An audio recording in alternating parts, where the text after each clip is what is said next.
My dear student of class 12th, in, in, in English first paper, I will teach you prose. The lesson is a girl with a basket. At first, I will tell you Hindi summary of the lesson. लेखक का में पाठ का परिचय।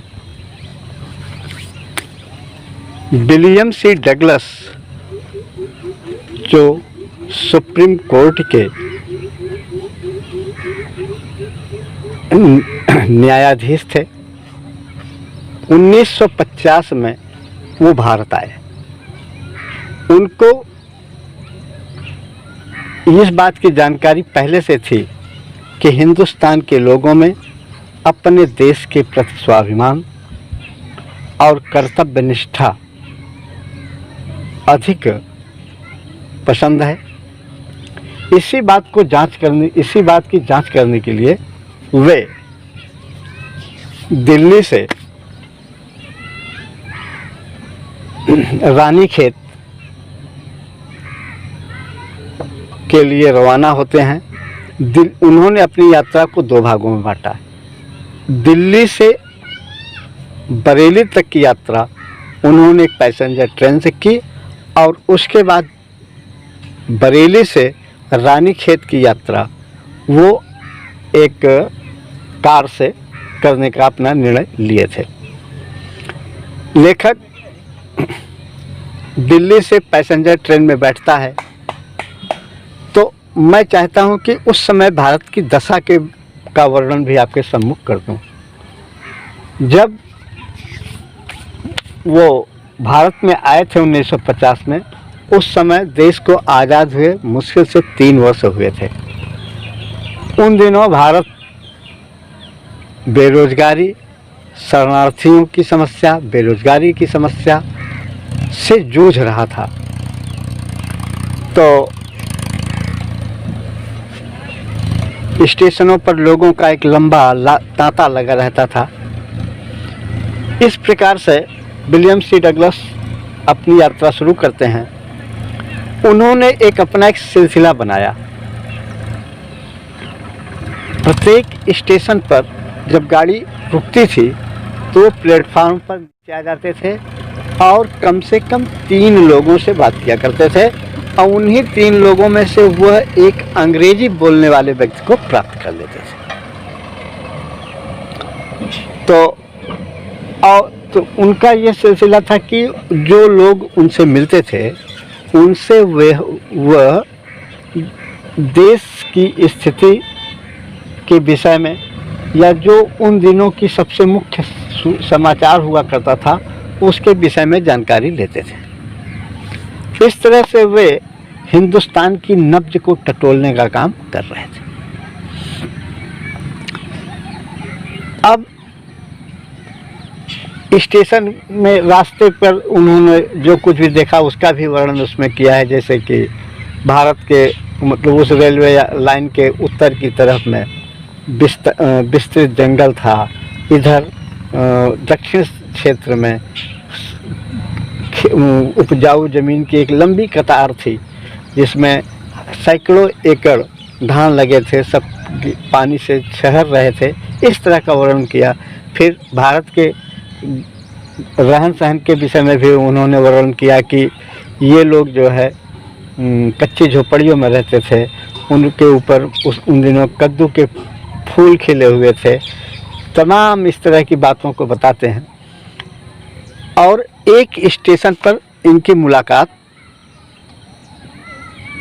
शरणार्थी की एक बच्ची से होता है। जैसे ही स्टेशन पर गाड़ी रुकी, बच्चों का एक समूह, शरणार्थी बच्चों का एक समूह अब हाथ से बिनी हुई साधारण डिजाइन की टोकरियों के लेकर के बच्चों का समूह उनको घेर लिया। लेखक ने जो भी संभव हो सका, जितना सामान संभव हो सका उन बच्चों की मदद में खरीद लिया। लेखक के पास अब जगह नहीं थी कि किसी और वस्तु को खरीदा जाए। फिर 9 वर्ष की सुंदर लड़की, जब सामान ये खरीद चुके थे तो एक 9 वर्षीय बालिका के ऊपर इनकी निगाह पड़ी और देखा कि वह बालिका भी अपनी भाषा में अपने सामान को बेचने के लिए विनम्र पूर्वक आग्रह कर रही थी। वो उसके लिए 1 रुपए से कुछ अधिक पैसे की वो मांग कर रही थी। लेखक ने उसकी दीनहीन दशा को देखा, गंदगी में पली हुई, भूखी, कपड़े नहीं कायदे से थे।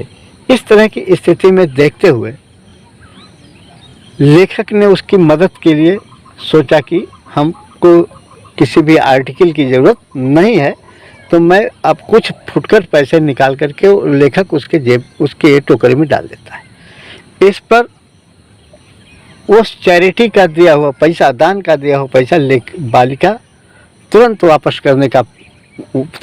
कर देती है। अंत में लेखक को मजबूर होकर के उसकी टोकरी को खरीदना पड़ता है।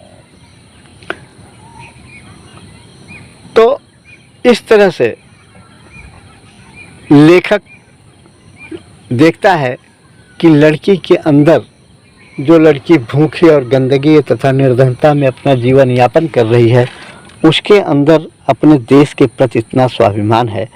उसने पैसा तुरंत उसे वापस कर दिया। लड़की का आत्मसम्मान से भरा हुआ व्यवहार को देख करके लेखक को बड़ा आश्चर्य हुआ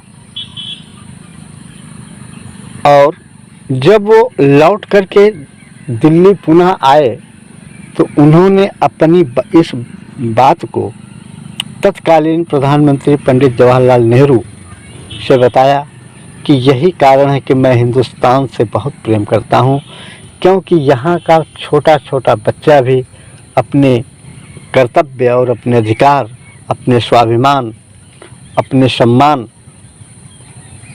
को भली भांति जानता है और उसकी रक्षा के लिए वह किसी अनेकों प्रकार के दुख को सहने के लिए तैयार है। That's all. अब मैं कल आप लोगों को इसकी इंग्लिश बताऊंगा, फिर एक्सप्लेनेशन बताऊंगा।